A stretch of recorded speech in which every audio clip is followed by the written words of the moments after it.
अस्सलाम वालेकुम। आज हम लॉ ऑफ मैथ सेक्शन को डिस्कस करेंगे। तो सबसे पहले हम देखते हैं कि ये लॉ ऑफ मैथ सेक्शन इस लॉ को किसने प्रपोज किया था। तो दो साइंटिस्ट थे, Gulberg and veg.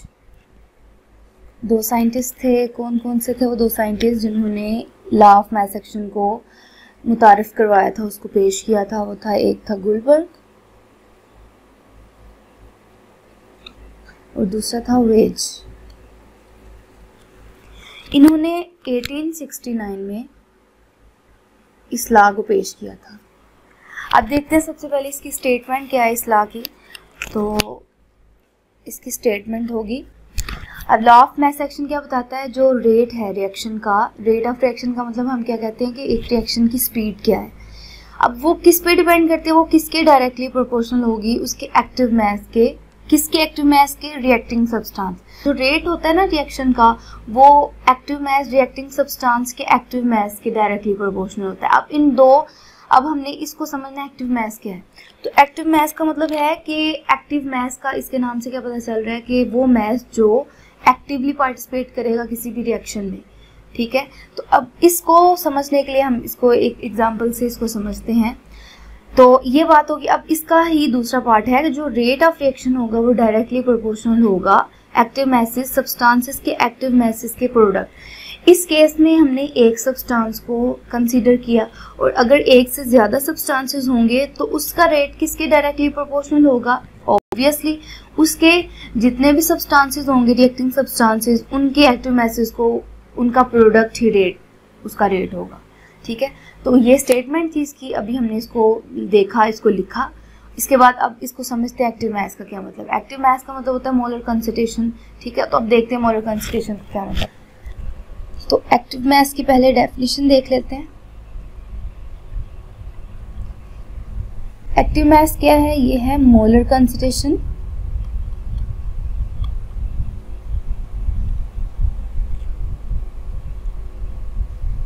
Of reacting species.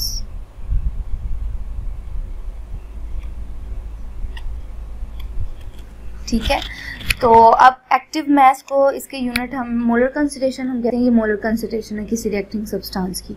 और मोलर कंसंट्रेशन को हम स्क्वायर ब्रैकेट के साथ शो करते हैं। ठीक है, और इसकी कंसंट्रेशन क्या होती है, मोल पर डीएम क्यूब। ठीक है, एक मोल में जो उसकी कंसंट्रेशन होगी किसी सब्सटेंस की, उसको हम कहते हैं एक्टिव मास। ठीक है, अच्छा अब इसको समझते हैं। अब सपोज हमने दो बीकर्स लिए। ठीक है, अब इसको हम कह लेते हैं ये बीकर 1 है and that is beaker number 2। ठीक है, अच्छा अब हमने फर्स्ट बीकर के अंदर हमने डालने हैं 5 ग्राम ऑफ सॉल्ट। लेकिन साल्ट वो किस फॉर्म में आपने लेना है, इसके अंदर पानी है, पहले वाटर है इसके अंदर। अब आपने 5 ग्राम साल्ट लेना है पाउडर्ड फॉर्म में। ठीक है, पाउडर्ड फॉर्म में आपने ये साल्ट लेना है।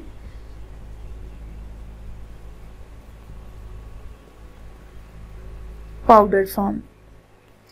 अब बीकर 2 में आपने वाटर लेना है, बिल्कुल जैसे हमने फर्स्ट बीकर में कंसीडर किया था। अब डिफरेंस यहाँ पर ये है, साल्ट का डिफरेंस है। अब यहाँ पे हमने कंसीडर करना है pellet of salt. Pellet of salt का मतलब क्या है, ढेला, साल्ट का ढेला। ठीक है, और ये भी हमने 5 ग्राम इसका पैलेट लिया है। अच्छा अब हमने देखना है एक्टिव मास का क्या मतलब। अब यहाँ पर जो साल्ट हमने लिया 5 ग्राम, वो पाउडर फॉर्म में लिया है। अब पाउडर फॉर्म में जब पानी के अंदर वो हम उसको डालेंगे तो वो क्या करेगा, उसके अंदर जल्दी से डिजॉल्व हो जाएगा। ठीक है, अब डिजॉल्व का क्या मतलब है कि वो पानी के साथ रिएक्ट करेगा, डिजॉल्व हो जाएगा। तो अब हम वो कहते हैं कि इसका एक्टिव मास है, उसने उसके साथ जो मास उसने पानी के साथ, वाटर के साथ जो रिएक्ट किया है, अब हम कहते हैं वो साल्ट का एक्टिव मास था कि उसने वाटर के साथ रिएक्ट किया।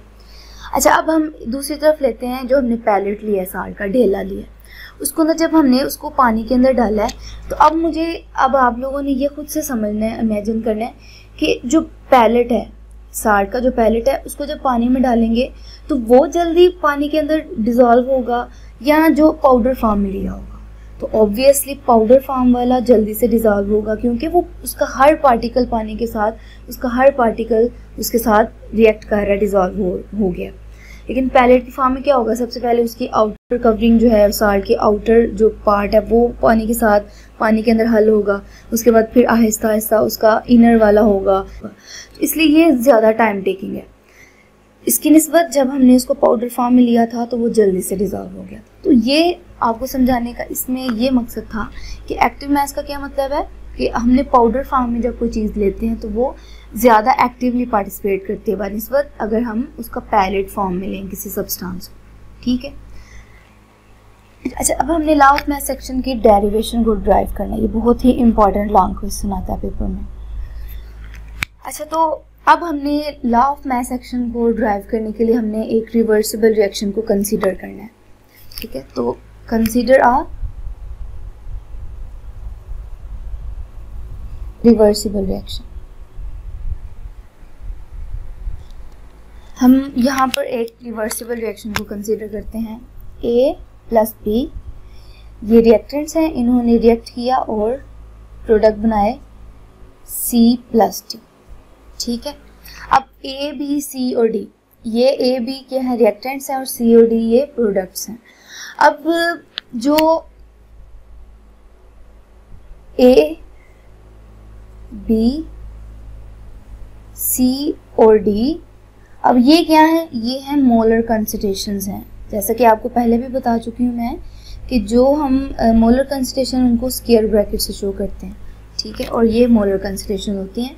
किसी भी रिएक्टेंट सब्सटेंस का एक मोल की जो कंसंट्रेशन होगी उसको हम मोलर कंसंट्रेशन कहेंगे। ठीक है, तो A square bracket B, C, D, ये मोलर कंसंट्रेशन किस किस की हैं, A, B, C and D respectively. ठीक है। अच्छा, अब हम चलते हैं इनकी डेरिवेशन की तरफ। तो according to law of mass action, according to law of mass action, हमें पता है कि जो फॉरवर्ड होता है रिएक्शन, जो फॉरवर्ड रिएक्शन का रेट होता है वो डायरेक्टली प्रोपोर्शनल होता है किसकी कंसंट्रेशन, मोलर कंसंट्रेशन के डायरेक्टली प्रोपोर्शनल होता है रिएक्टेंट्स की। ठीक है, अभी इसकी तरफ भी चलते हैं कि वो क्यों इसके डायरेक्टली प्रोपोर्शनल होता है। तो रेट ऑफ फॉरवर्ड रिएक्शन, मैं ये शॉर्ट फॉर्म में लिख रही हूँ, forward reaction is directly proportional to the molar concentration of A and B, that is overall reactants. तो अब देखिए, फॉरवर्ड रिएक्शन डायरेक्टली प्रोपोर्शनल होता है रिएक्टेंट्स के, हमने यहाँ पे रिएक्टेंट लिए हुए हैं A, B।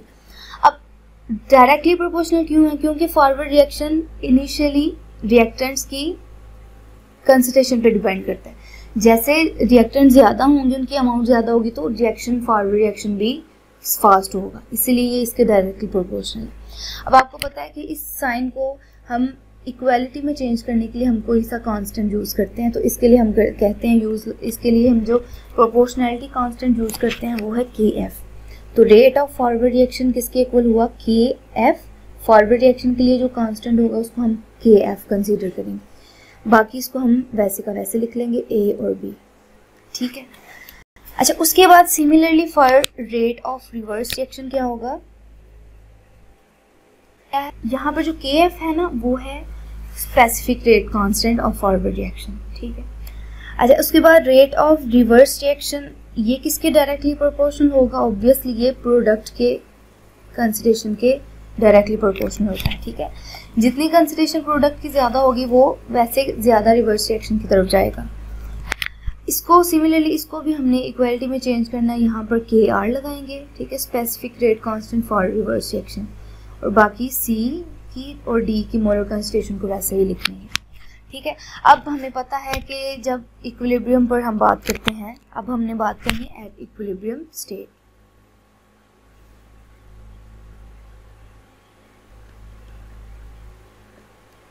इक्विलिब्रियम स्टेट पे क्या होता है, आपको पता है, हमने पढ़ा था equilibrium rate of forward reaction equal होता है reverse rate of reverse reaction के। ठीक है, अब इसको हम कंसीडर कर लेते हैं, ये है फर्स्ट इक्वेशन और ये है सेकंड इक्वेशन। अब फॉरवर्ड रिएक्शन क्या है हमारे पास, ये इसकी वैल्यू आई है, ये पुट कर लेते हैं